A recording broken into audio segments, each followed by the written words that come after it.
Sabihin niyo sa katabi niyo, nakatapos ka ng seminar na to. Ito na last. Okay, at ang ating topic ay napakaganda rin dahil ang ating topic ay yan na.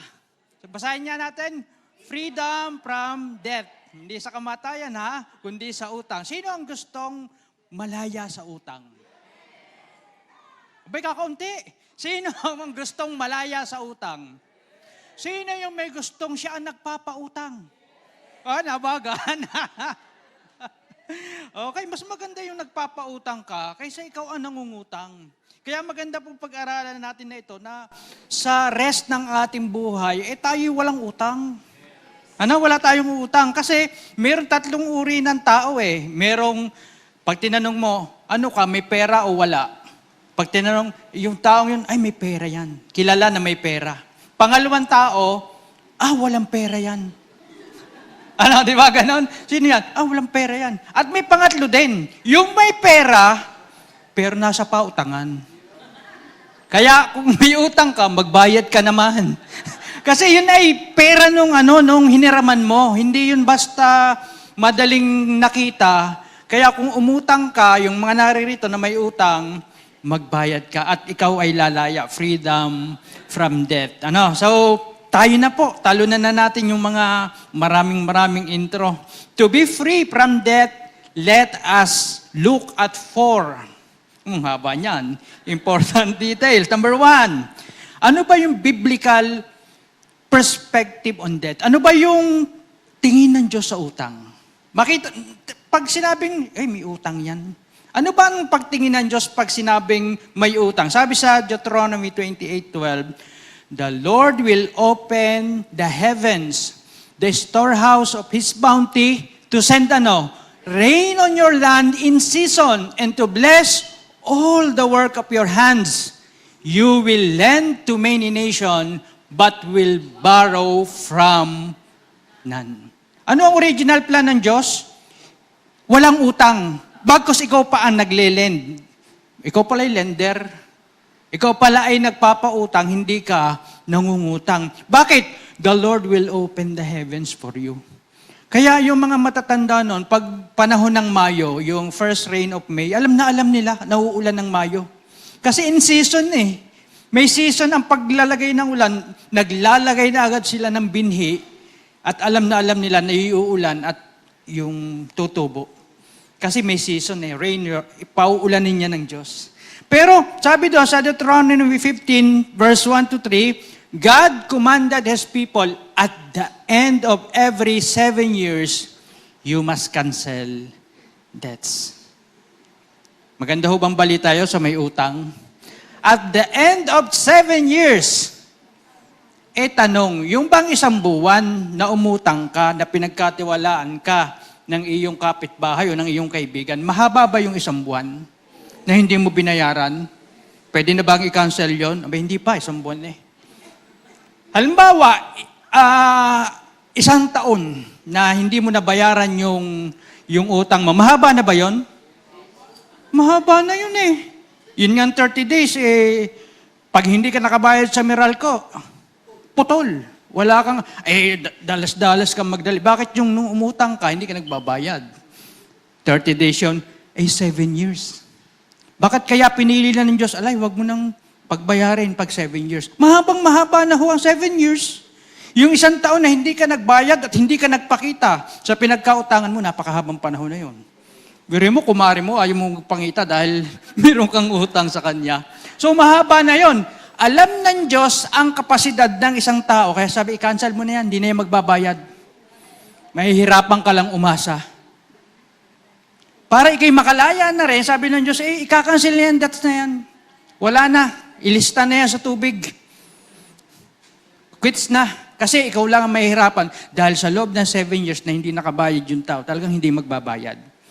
Hindi talaga magbabayad. Wala siyang tangkang magbayad, mapiperde lang yung nagpabayad. So ayaw ng Diyos nang may bayad. Kaya cancel na. Para hindi masira ang relationship ninyo, okay na.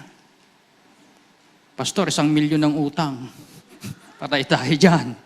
So kita natin ang kalooban ng Diyos pagdating sa utang, ikaw ang magpapautang, hindi ikaw ang mangungutang. Number 2, ano yung bitter poison of debt? Bakit umuutang ang tao? Bakit ka umuutang? Sino may utang dito?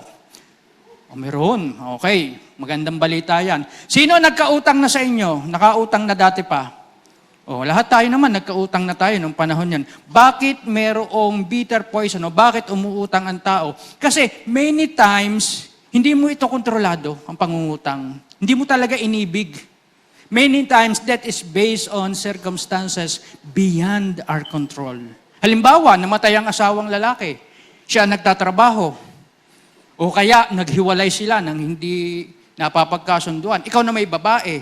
May anak kang 12. Papaano mo bubuhayin yan nang hindi ka mangungutang, wala kang trabaho? Hindi mo maiwasan yan. Nagtutuloy ang tuition, siyempre, hahanap ka ng mauutangan. So, nagkakautang beyond your control. Hiniwalayan ka ba naman ng bilang bahay? Isa pa, na-aksidente. Na-aksidente, tapos na-ospital.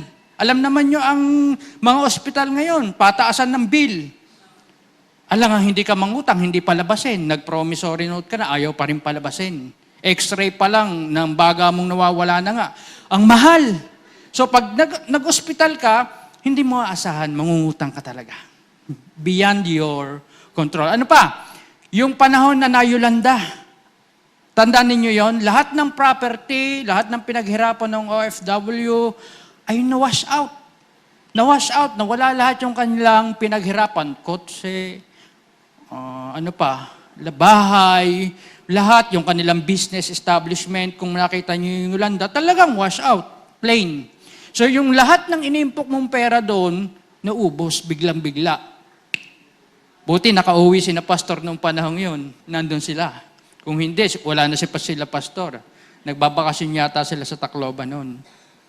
The moment lumipad na sila nung hapon, bago mag-Yolanda. Kita nyo po yun, merong circumstances na hindi mo maaasahan, pero mangungutang ka eh. Mangungutang at mangungutang ka.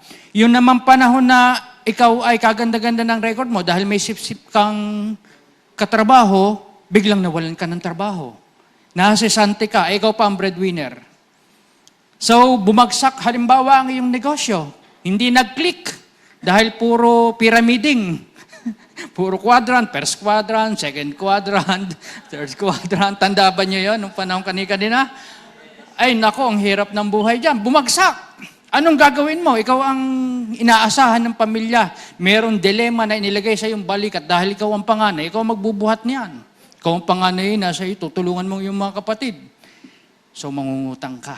Lulubog ka ngayon ng lulubog sa utang. So, yan yung mga bagay na hindi natin kontrolado. Pero sa B, sabi doon, meron namang utang na na-develop dahil mali ang kaisipan. False theology. Ano yun? Ano yung mga pangyayaring yan? Merong mga tao na naniniwala na kapag siya ay maraming possession, maraming property, maraming pag-aari, parang siya may accomplishment doon. Natatandaan niyo yon? Pag yung kapitbahay niyo may component, yung mga bubbles na malalaki, tandaan niyo, ay hihigitan ko yan. Bakit? Meron siyang maling pananaw na may sense of accomplishment siyang mangyayari. Kapag nalampasan niya yun, magiging kilala siya doon sa barangay niya na magkapitbahay, nagbobombahan sila ng bubbles nila. Di ba? Gano'n naman pumunta kayo sa Capiz. Pumunta kayo sa Panay Island.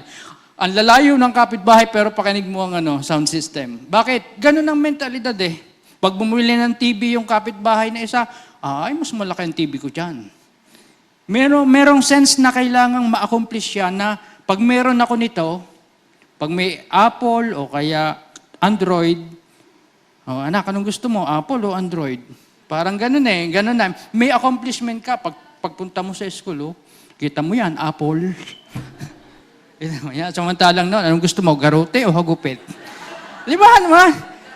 Mag-iigay o hindi. Kaya wala nung yung mga na-anxiety. Walang anxiety. Wala kang pagkakataong mag-isip ng kalungkutan noon. Sa dami ng utos ng magulang. Di ba? Kaya masasaya ang mga bata noon. So makikita natin na mali ang teologya kaya nalulubog sa utang. Kaya napapunta siya doon sa mga loan, lending, babayaran, hornala nung mga panahon namin.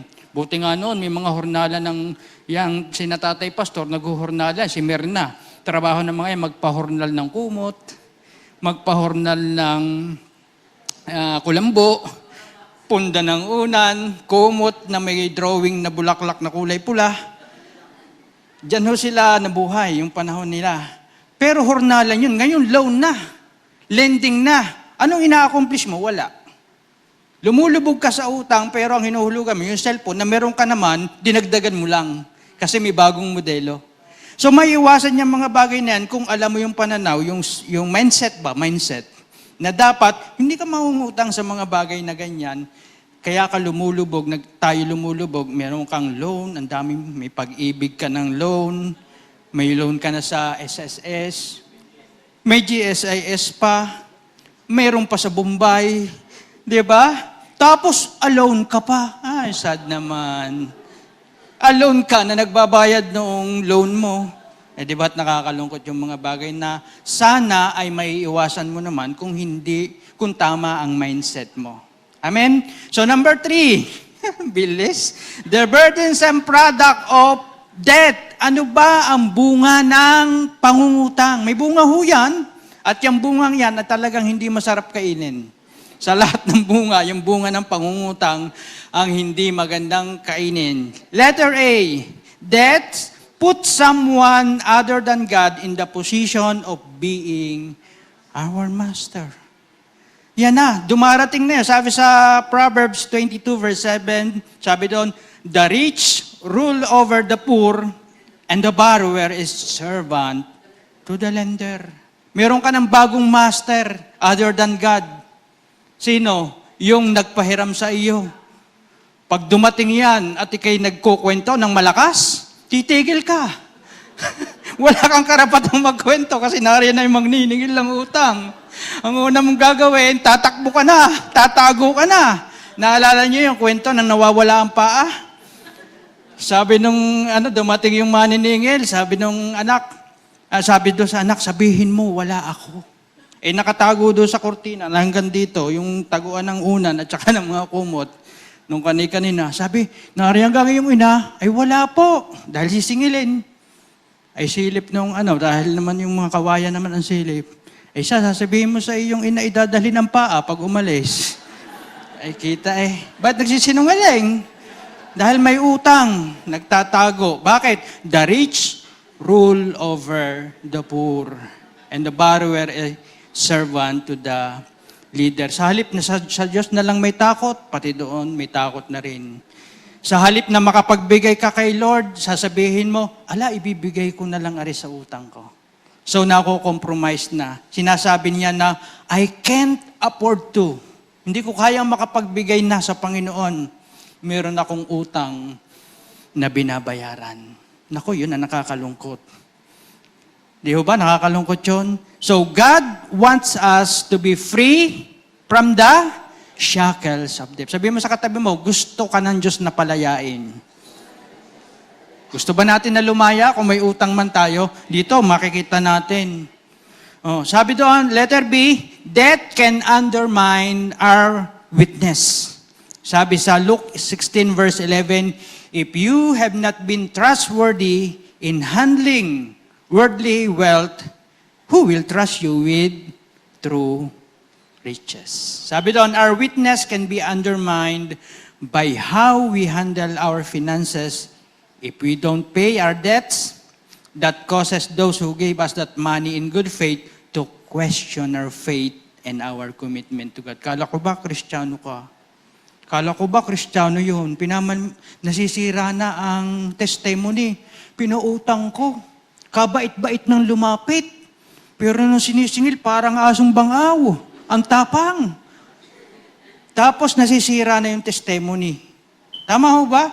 Kristiyano ka Kasi in good faith na binigyan ka dahil ikay nangangailangan, talagang kusang loob, dapat in good faith din na babayaran mo siya. Kaya nasisira ang testimony po ng isang Kristiyano ay dahil sa pangungutang. Okay? Yung magagandang sanang pagkakaibigan, nagkakameron ng lamat. Yan naman pala si Sister ganyan pag nangutang. Marami na hong kwento sa loob ng simbahan ang nagkasira dahil sa utang. Utang na galang. Huwag na kayong mangutang. Tayo na ang magpapautang. Sa amin man po, hindi naman po sa pagmamapuri, magmamapuri na yan sa sunod. Pag pinalapit sa amin, may nalapit din, may nabibiktima, may mangungutang. Hindi, sasabihin na lang namin huwag mo nang pangutangin. Bigyan mo na lang nung kaya nating ibigay na kahit hindi ka balikan, hindi ka magdaramdam. Yun na lang hong ginagawa. Tsaka isa pa na, wala naman kami ipapautang. Kung matutulungan na lang namin, tulong kapatid, tulong kaibigan, para hindi masira ang relationship. Sabi kasi sa Psalm 37 verse 21, malungkot ho yung balitang yan. Ano sabi diyan sa 37:21? The wicked borrow and do not repay. Wicked ka ba? Masama ka ba? Masama lamang po ang hindi nagbabayad. At natahimik ang sanlibutan. Kasi sabi doon, anuman ang hiramin ng taong masama, di na ibabalik sa kanyang kapwa. Sabi sa Tagalog. Ibig sabihin talagang siya nangungutang at hindi na magbabayad. Ang kanyang trabaho ay mangutang ng mangutang. Utang dito, utang doon, utang sa kabilang kaibigan, utang sa kapatid. Maraming dinapuan pero hindi nagbabayad. So yung pala, masama pala talaga ang kanyang kalooban at hindi nagbabayad. So hindi naman po nagtatagal yan. Yan ay ibinubunyag ng Diyos para hindi masira ang relasyon ng mga tao. Mawawala din po yan. Mawawala din po yan mga taong nangungutang na hindi nagbabayad. Gusto niyong mawala? Gusto na niyong marapture? Mangutang kayo at mawawala kayo ng kusa. Wala kayong desire kundi maging si invisible man na pag nandyan na yung lender, kayo gusto na nyong maglaho. Sabi nga ng matatanda, yang nangungutang, pinaliliit ang harapan. Pinaliliit ang mundo. Tama naman, di ho ba? Subukan, wag na natin subukan pala. So, ito na, number 4. Ano yung benepisyo? What is the beneficial prevention of debt? Paano makakalaya sa utang? Yan na.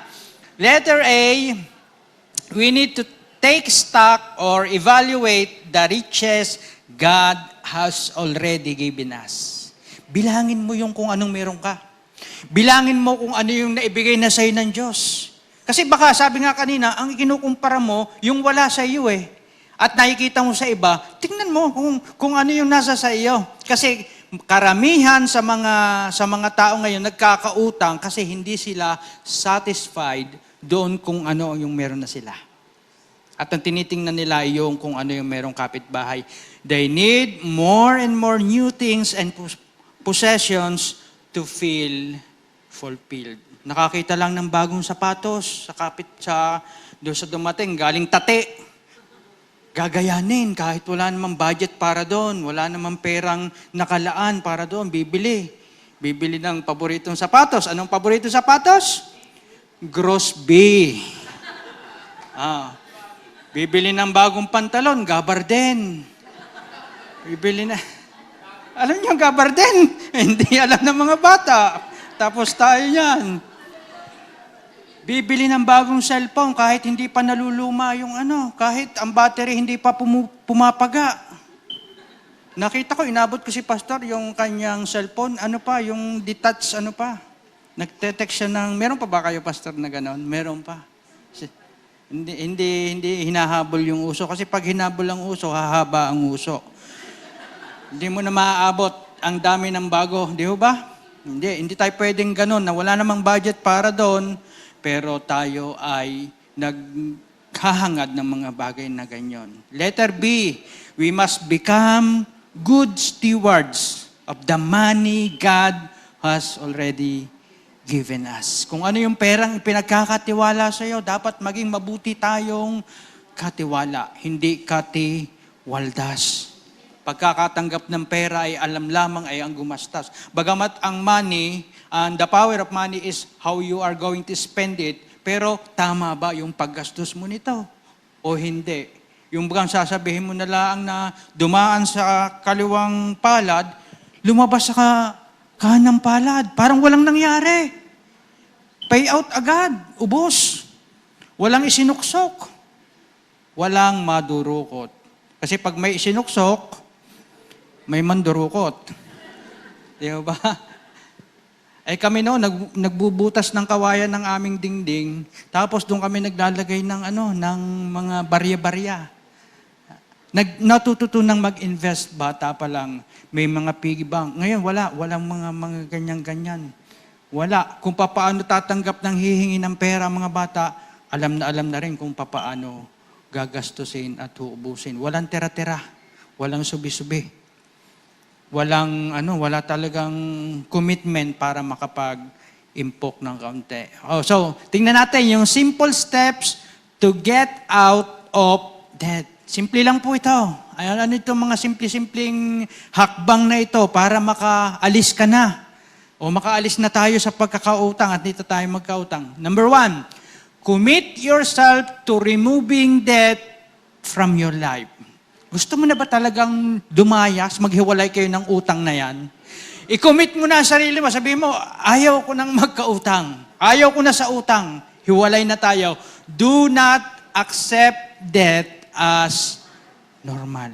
Hindi normal ang pag ikaw ay may pangangailangan, ay ikaw ay tatakbo at mangungutang. Ano ang normal? Nagbabudget ka. Nag-i-invest, nagsisave. Amen? So number 2, make a commitment not to take on any more debt. Kung may utang ka, ay huwag mo nang susundan pa. Huwag mo nang sundan pa. Pilitin mong huwag nang masundan.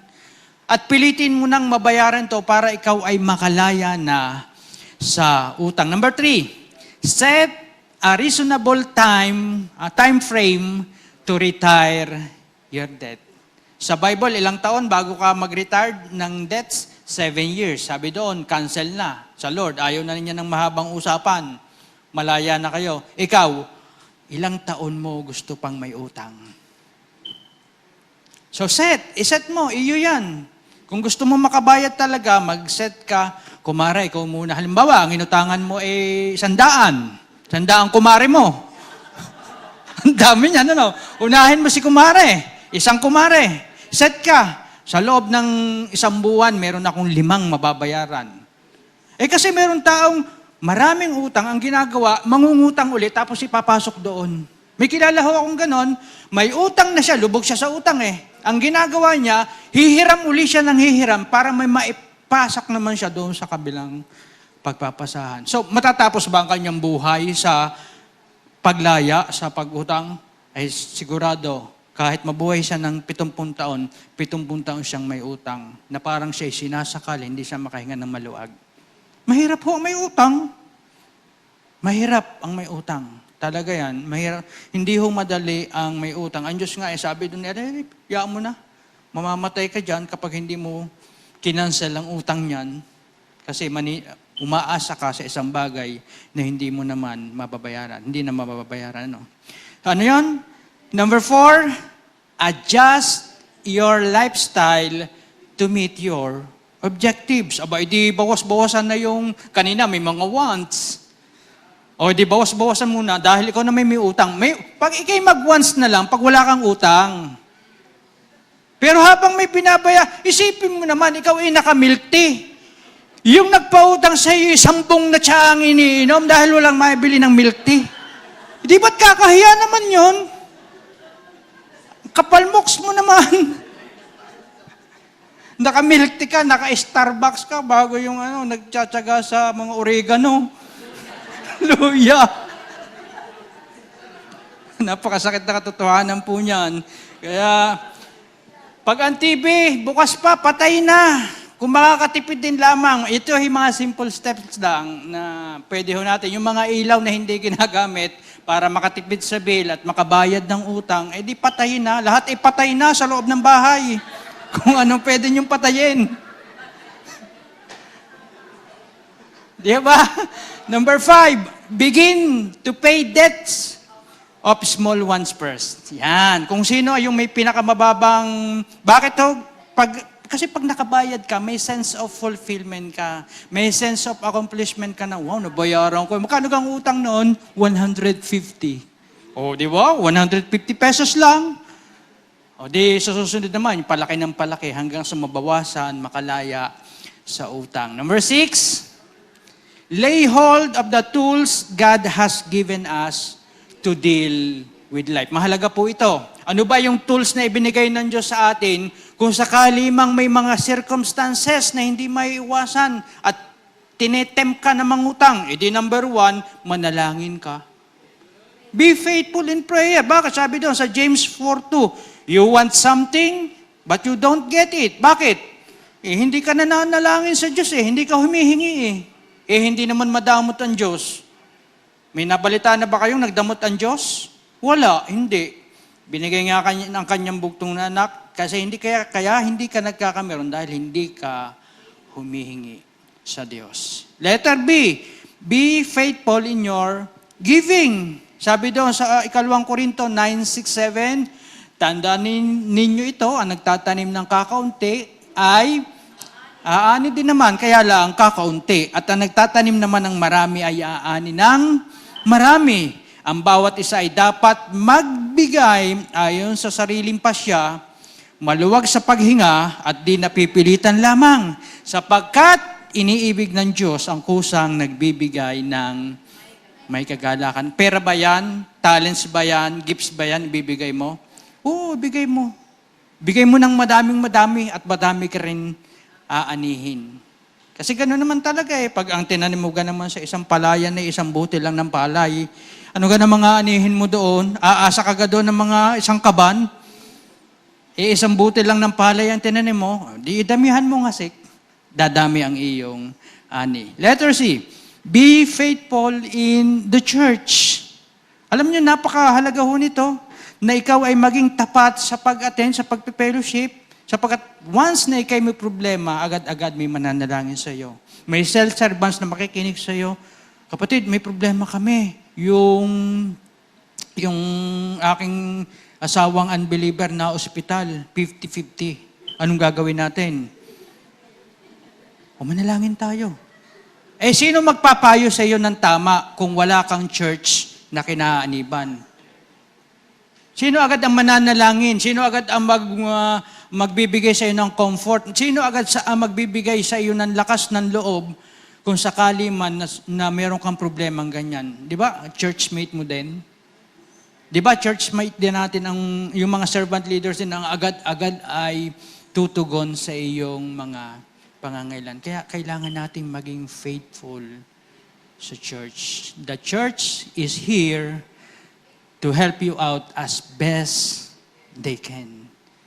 Ano pong maipaglilingkod namin sa iyo? Yung mga servant leaders, laging ang tanong, ano pong maipaglilingkod namin sa inyo? Kaya kailangan po nating maging consistent and faithful sa church. Kung may problema po kayo sa pananalapi, we are willing to teach you money management, kagaya nito, to help you be free from debt. So yun po ang mga Sa conclusion po natin, may nakuha ho ba kayo? O bukas malaya na kayo sa pagkakautang at huwag na kayo magpapaalipin muli sa pagkakautang. Tayo na magpapautang, hindi na tayo mangungutang. Wala naman tayong uutangin napakalaki bukod dun sa mga beyond circumstances na talagang mabibigat.